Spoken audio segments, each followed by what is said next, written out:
Assalamualaikum. Assalamualaikum. Hari ni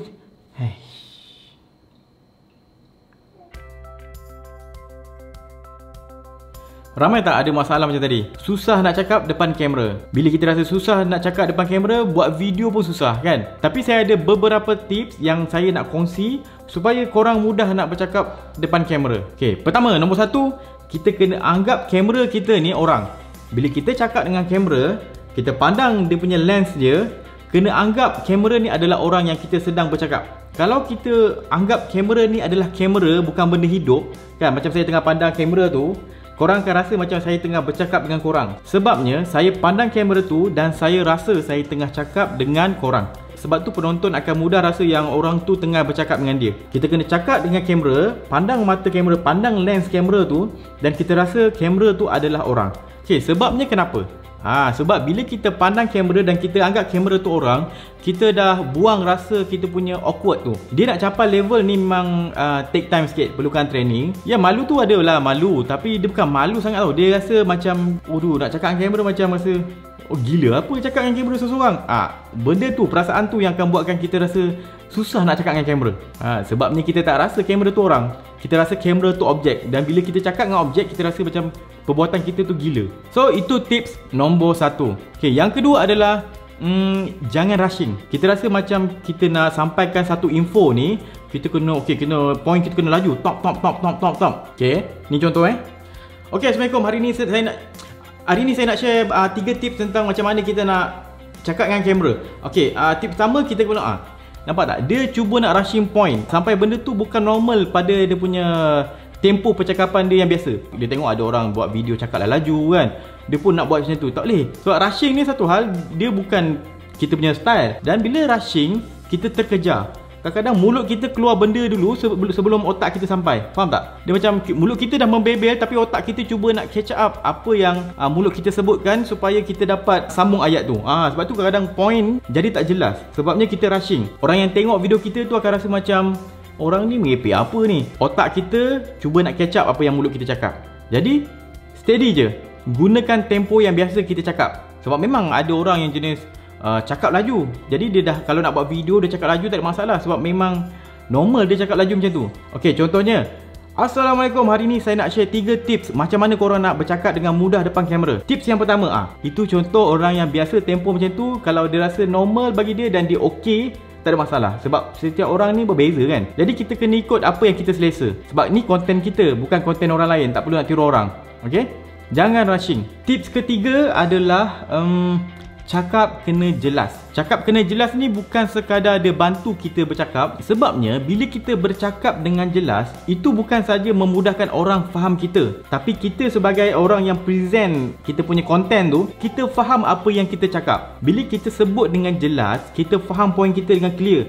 So kita punya structure kat otak kita, benda yang kita nak cakap, rangka ayat yang kita dah plan dalam otak kita tu jelas, kita akan mudah sampaikan. Sebab tu kena cakap dengan jelas. Okey, bab cakap jelas ni, banyak orang saya rasa tak cakap dengan jelas bila buat video. Untuk bercakap dengan jelas tu, lontaran suara tu pun penting. Kita kena lontarkan suara kita. Kita jangan nak, okey, Assalamualaikum, hari ni saya nak cakap, mulut ni pun kecil je.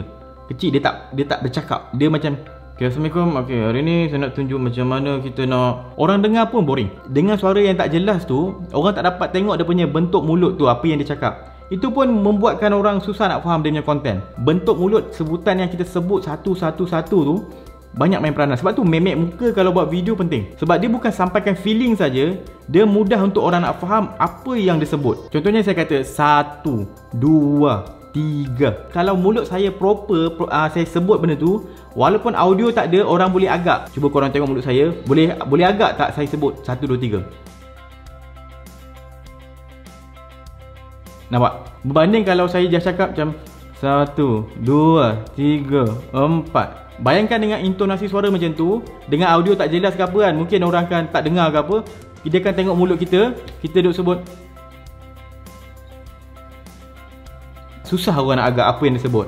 Okay, nampak? Jelas. Okay, keempat adalah fikir secara point. Kita kena rangka point dekat otak kita. Point form lah. Lagi-lagi jenis video yang kita akan potong kemudian, korang tak payah nak lengkapkan satu ayat tu ataupun satu karangan tu full one take, tak payah. Fikir secara point. Satu point. Sebabnya kita boleh edit kemudian. Kalau live itu cerita lain. Tapi kalau just record video dan edit kemudian, kita boleh buat video point by point. Contohnya, saya nak cerita yang saya balik kampung. Point dia, saya balik kampung selama seminggu. Mula-mula dekat Melaka, kemudian dekat Kedah. Setelah seminggu barulah saya balik dekat Cyberjaya balik. Okay, nampak saya ada 5 point kan. Kita jangan nak cuba habiskan 5 point tadi tu dalam one take. Payah. Kita akan banyak tersasul. Tengok macam mana saya buat. Sebab kita record video dan kemudian boleh edit. Point pertama Hai, Assalamualaikum. Saya sekarang baru balik kampung. Okay, nampak? Point pertama, lepas tu saya akan rehat tau. Saya dah settle point balik kampung, saya fikir point kedua pula. Kali ni saya balik kampung selama 7 hari ataupun seminggu. Okay, nampak? Dah ada point kedua. Saya stop sekejap, saya rangka pula. Okay, sekarang point ketiga nak cerita pasal apa? Ni point ketiga Mula-mula saya balik kampung saya kat belah Melaka, dekat Alor Gajah. Dalam 2-3 hari macam tu. Nampak?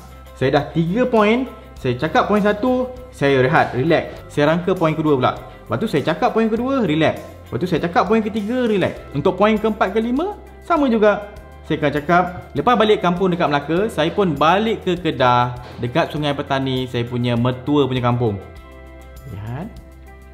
Settle seminggu balik kampung, saya pun kembali balik datang ke Cyberjaya. Okay, nampak? 5 point tu mungkin cukup 2 perenggan, 2 perenggan macam tu lah kan, ayat tu kan. Saya rakam 1 point, 1 point, 1 point, 1 point. Lepas tu bila edit video, jadi macam ni. Hai, Assalamualaikum. Saya sekarang baru balik kampung. Kali ni saya balik kampung selama 7 hari ataupun seminggu. Mula-mula saya balik kampung saya kat belah Melaka, dekat Alor Gajah. Dalam 2-3 hari macam tu. Lepas balik kampung dekat Melaka, saya pun balik ke Kedah, dekat Sungai Petani, saya punya mertua punya kampung. Settle seminggu balik kampung, saya pun kembali balik datang ke Cyberjaya. Nampak? Saya dah potong mana yang saya senyap tu, saya gabungkan je saya punya perkataan. Jadi saya tak stres untuk saya record video. Rakam video ikut point. Korang buat 4 point ni, insya-Allah korang akan mudah buat video yang jenis cakap depan kamera. Bila korang dah amalkan 4 tips ni, korang akan buat banyak kali video tu, latihan demi latihan. Lama-lama korang akan lancar cakap dekat kamera. Kelebihan bila kita dah lancar cakap kat kamera ni adalah kita mudah nak buat video, kita kurang stres dan edit senang. Sebabnya bila kita tak lancar cakap dekat kamera, bila editing tu jadi leceh sikit sebab banyak part kita tersilap rakam. Kita tak tahu mana satu part yang kita nak potong, ataupun kita susah nak pilih part mana yang kita nak gunakan dalam video kita nanti. Bila kita dah latih, cakap kita dah jelas, lancar, kita dah punya feeling cakap dengan kamera tu dah ada, tak ada rushing, kita cakap point by point. Bila skill bercakap depan kamera tu dah okey, itu akan memudahkan kerja korang buat video berlipat kali ganda berbanding dengan kalau tak ada skill cakap depan kamera. So itu saja video saya pada kali ini. Saya pun baru balik kampung, saya tak ready nak buat DIY ke apa-apa lagi. Sebab tu saya just sharing macam ni je. Okay, itu saja. Kita jumpa lagi pada video akan datang. Saya Wan Syafiq. Jangan lupa follow Berani Buat, subscribe YouTube Berani Buat. Okay, Assalamualaikum.